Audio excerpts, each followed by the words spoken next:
So Jesus goes to Simon Peter's mother-in-law's house. There's not a whole lot of stories about mother-in-laws in the Bible, so I couldn't pass this moment up. I got to tell some mother-in-law jokes. Come on. I found some mother-in-law jokes. What do turkeys and mother-in-laws have in common? They're both good about once a year, right? Thanksgiving, that's good enough. The story of Adam and Eve truly is paradise because Adam didn't have a mother-in-law. Boom.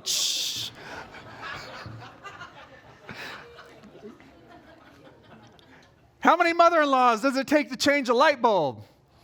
Just one, because she thinks the whole world revolves around her. Come on, somebody. I need to stop. One more? All right. One more, I heard it. What's the difference between a mother-in-law and a boa constrictor?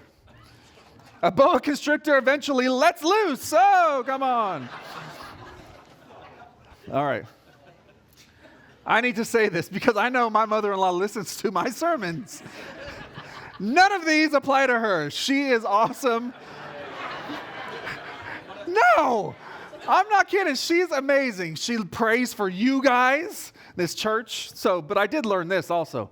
Never tell your wife that she's acting like her mother. Bad move. Even if it's a good thing, doesn't matter. Don't go there. All right, back to this passage. Jesus leaves the synagogue and he enters Simon Peter's home. It's still Sabbath. And he'd been teaching, and he was teaching with authority and power. A demon has just been cast out. And so the public is in awe of what he is doing. And then he walks into Peter's house and his mother-in-law is ill. His mother-in-law has a fever, and what does he do? He moves towards her. And here's what I love about these miracles is they continue to show us the character of who Jesus is. And again, we see Jesus moving towards people in pain, moving towards people that are weak and struggling. And some of you, this is the only message that you need to hear. I put it right at the beginning because this may be the sermon. This is it. God moves towards you. Whatever pain you're in, whatever weakness you're in, whatever blessing you're carrying, it doesn't matter. He continues to move towards you. Even when you feel like you're out of strength, His strength is more than enough, and He continues to move towards you. And so often, we talk about moving towards Jesus, and we talk about following Jesus. And those are truths, and we should follow after Him. Scripture tells us that. But the reason that we move towards Jesus is He moved towards us. One of the defining verses of our church is 1 John 4:19. We love because He first loved us. He moved towards us in our pain. He moves towards this mother-in-law who has a fever.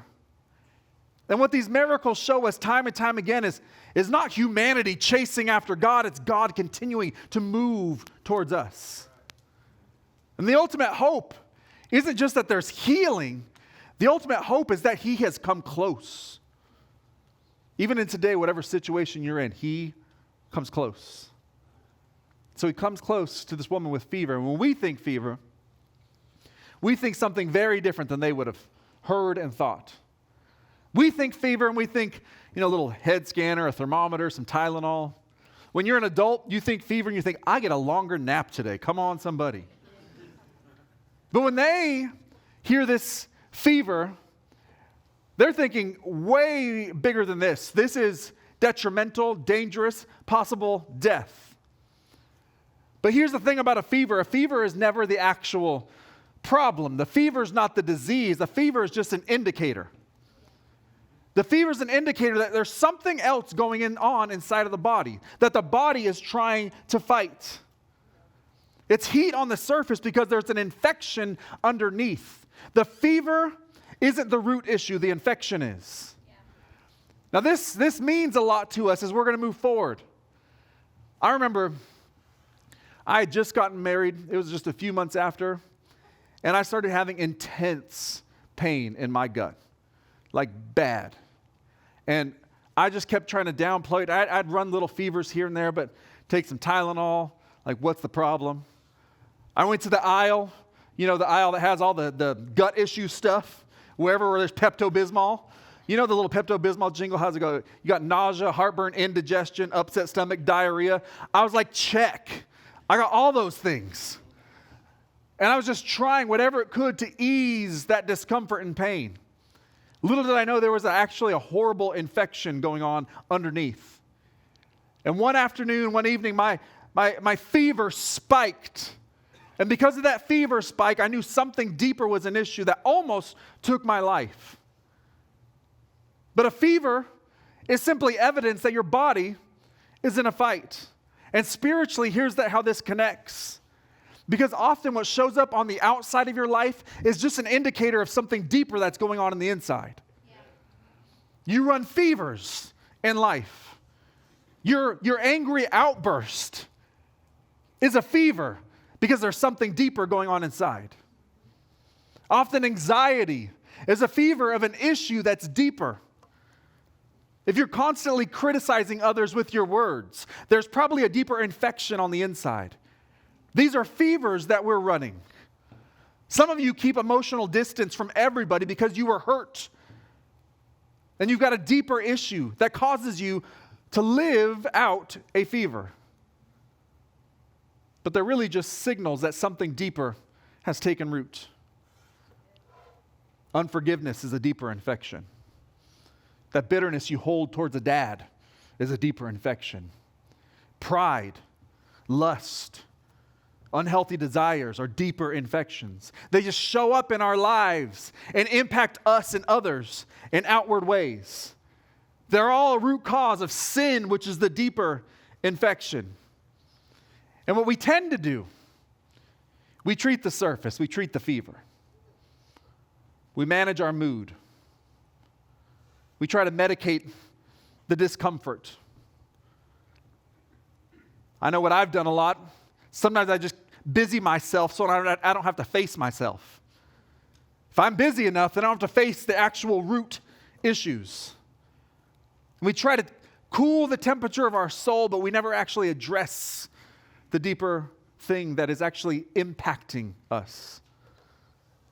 And I couldn't move past this week when I was studying this passage. I'm like, this little thing that she had that seemed little to us, but was really an indicator of something deeper. Because just a couple weeks ago, we watched Jesus touch a leper, healed. He spoke, and a paralyzed servant rose. In those passages before, he's cast out demons, and now a fever, it seems so small, so simple, so insignificant, so common. But that's where God stopped me this week. Because here's what he wants us to see. It's those common things that linger and eat away at you that sometimes destroy you. A fever doesn't explode, it just exhausts you.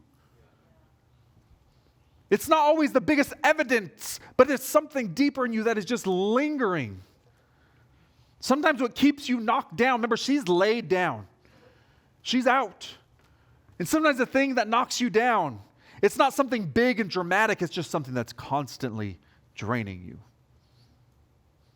Ongoing stress. And you just can't get any rest. That lingering temptation that you just can't seem to overcome. Discouragement. This is happening again, and it just feels like you're just constantly beat down. And you're not wrecked. You're just tired. You're just weary. And what eventually happens is weary people stop getting up. Weary people stop rising. Drained people get stuck. And I see it when I talk to people and they begin to stop fighting their dysfunction and they just normalize it. They medicate it. They just pass it off. This is just how things are. This is just how life is. This is just who I am. Their marriage is dysfunctional because of a deeper issue that they've not dealt with. And they say, oh, this is just how marriage is. No. This is just how my mind works. That's not where Jesus wants to leave you. When you stop believing that you can actually ever get up, you stop believing that things can change. But praise be to God. We don't serve a Savior who just specializes in symptom management. He doesn't just specialize in taking the fever away. He comes to the root cause. He restores wholeness. You were not designed to stay knocked down. You are not designed to stay beat up by whatever it is that's draining you. Verse 15, he touched her hand. A touch from Jesus, and the fever left her. The fever left her meant that thing inside of her was gone, changed. Jesus didn't leave her lying down. The powerful hand of God moves towards the weakness of humanity, and it changes everything. Guys, he didn't just come to manage your condition in the same way he didn't just come to manage hers. He came to make you whole, to set you free, to remove the infection. Jesus doesn't want to just give you self-help advice. He wants to bring you salvation. There's a difference. We live in a world that tells us to just mask and hide the things in our life, the pain that we carry, that teaches us how to manage our dysfunction. But Jesus doesn't want to do that. Jesus doesn't want you to just cope better. He wants to touch your life so you can get up, so you can rise. He didn't heal her fever and she just stayed there. And one of the passages it says, he lifted her up and her fever was gone. Jesus wants to lift you up today. Wherever you feel beat down, knocked down, like you can't get back up, the hand of the Messiah wants to come and touch your life so you can get back up. Today is not just another Sunday. For someone in this room, today is your day to get up, to rise, to say, I've been beaten down long enough. Jesus moves towards your weakness. The fact that you are here today is a sign that Jesus is moving towards you. You might be thinking, well, I'm the one that came to church. Jesus is the one that drew you. That's how this works. The Spirit compels. And he has come today to say, hey, I know this isn't always easy, but I'm here for you. Let's get up. Jesus doesn't leave you lying down. Jesus changes everything. And this is what she did. She rose and she began to serve. That is not random. Jesus doesn't just do miracles in your life to make you comfortable. He wants to make you functional. He's not about comfort. He's about purpose. And when he changes your life, it's not just so you can be like, yay, I'm happy now. It's, no, how can I be holy? How can I be making a difference? How can I live a life of significance? He restores you so you can rise and serve. Just a minute ago, she's lying down with a fever. He heals her. And she doesn't be like, ooh, now I can sit up. No, now I can serve. If Christ has saved you and changed your life, the question we have to come to is, who am I serving? Who are you serving? Where are you impacting others because Jesus has impacted you? Are you serving your family? Are you loving them well? Do you care for your neighborhood? If this is your church, are you serving in your church? Are you a part of making a difference here? You know, we have open house right after service today. It's a great step if you've not gotten plugged in on a serve team or you have questions about small groups. Come join us. If you want to hear our story of who we are as a church, come join us. If God has impacted your life, prepare to impact others. Restoration should lead to impact. And then it says this in verse 16, when evening came, they brought to him the demon-possessed, and he healed all those who were sick. There's a reason they waited till evening came. In the other passages, it tells us it was Sabbath. Sabbath is the sacred day of Jewish rest. And from sundown Friday to sundown Saturday, no work, business stopped, no carrying burdens.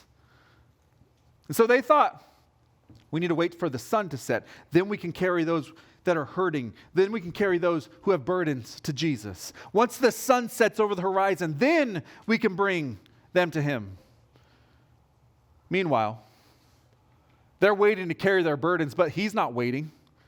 He's ready to carry them. The one who would carry our ultimate burden, the one who brings us actual rest, is there.